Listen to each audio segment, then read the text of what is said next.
죽음의 수용소에서 모든 것을 빼앗기고도 살아남은 사람이 있습니다. 가족도, 재산도, 자유도, 미래도 잃었습니다. 그런데 그는 절망 대신 삶의 의미를 발견했습니다. 오늘은 아우슈비츠 수용소에서 살아남은 정신과 의사 빅터 프랭클 이야기입니다. 그가 가졌던 삶의 의미를 찾는 사고방식을 새겨넣기 위해 저는 지금 자기 암시 문장을 매일 100번씩 쓰며 삶의 방향을 바꾸는 실험을 하고 있습니다.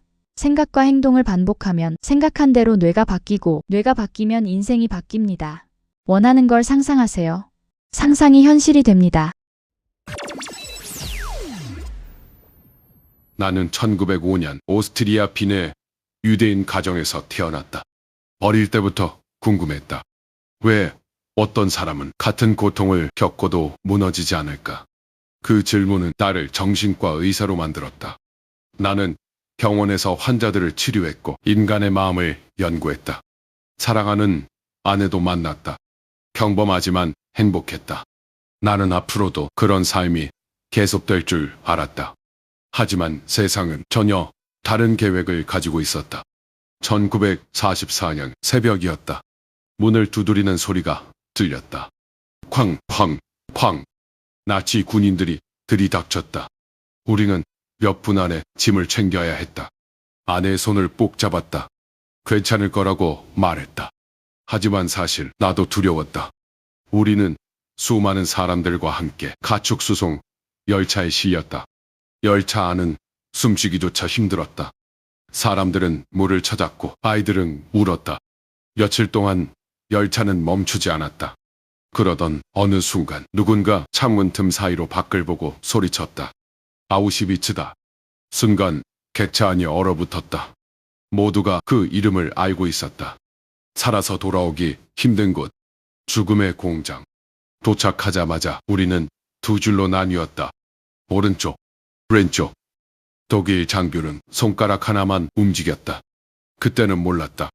그 손짓이 삶과 죽음을 결정한다는 것을. 나는 어느 쪽으로 가야 하는지 알지 못했다. 그때 한 수감자가 오른쪽으로 가라고 속삭였다. 나는 그 말을 따랐다. 함께 도착한 사람들 대부분은 샤워장이라고 적힌 건물로 들어갔다. 나중에서야 알게 됐다. 그곳은 샤워장이 아니라 독가스실이었다. 문은 닫혔고 아무도 다시 나오지 못했다. 그날 저녁 수용소 굴뚝에서는 검은 연기가 하늘로 피어올랐다. 몇 시간 전까지 나와 같은 열차에 타고 있던 사람들이었다. 나도 모든 것을 빼앗겼다. 꽃도, 이름도, 직업도, 평생 연구한 원고도, 결혼 반지도, 심지어 머리카락까지. 나는 더 이상 정신과 의사가 아니었다. 수용소 번호 하나가 내 전부였다. 수용소의 하루는 지옥이었다. 굶주림, 주의, 폭력, 죽음. 어제 이야기를 나누던 사람이 다음날 사라지는 일은 흔했다. 처음에는 충격이었다. 하지만 인간은 무서운 존재다. 시간이 지나자 그 지옥에도 적응하기 시작했다. 죽음을 봐도 놀라지 않았다. 배고픔이 슬픔보다 커졌다. 살아남는 것만 생각했다. 그런데 이상한 것을 발견했다. 젊고 강한 사람이 먼저 무너지기도 했다. 반대로 약해 보이던 사람이 끝까지 버티기도 했다. 차이는 체력이 아니었다. 희망이었다. 어떤 사람은 다시 만날 가족을 생각했다. 어떤 사람은 끝맺지 못한 일을 떠올렸다. 어떤 사람은 반드시 돌아가야 할 이유를 품고 있었다. 그 이유를 가진 사람들은 하루를 더 견뎠다.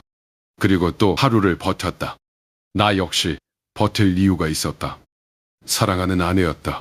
나는 매일 아내를 떠올렸다. 얼굴을 떠올리고 목소리를 떠올리고 함께 걸었던 길을 떠올렸다. 그때 나는 깨달았다. 사랑은 눈앞에 써야만 존재하는 것이 아니라는 것을. 사랑하는 사람이 곁에 없어도 그 사랑은 나를 살게 하는 힘이 될 수 있다는 것을. 나는 수용소에서 인생의 가장 중요한 진실 하나를 발견했다. 인간에게서 모든 것을 빼앗을 수는 있다. 문도, 직업도, 건강도, 자유도. 하지만 마지막 하나만은 빼앗을 수 없다. 바로 어떤 태도로 살아갈지 선택하는 자유다. 전쟁은 끝났다. 나는 살아남았다. 하지만 가족은 돌아오지 않았다. 아내도 돌아오지 않았다. 혼자가 되었다. 누군가는 그쯤 되면 인생을 포기했을 것이다. 하지만 나는 그러지 않았다. 내가 발견한 진실을 세상에 전하기로 했다. 그렇게 탄생한 책이 죽음의 수용소에서였다. 그리고 그 책은 수많은 사람의 삶을 바꾸었다. 나는 말하고 싶다. 행복해서 의미를 찾는 것이 아니다. 의미가 있기 때문에 버틸 수 있는 것이다. 상황이 좋아져야 행복한 것이 아니다.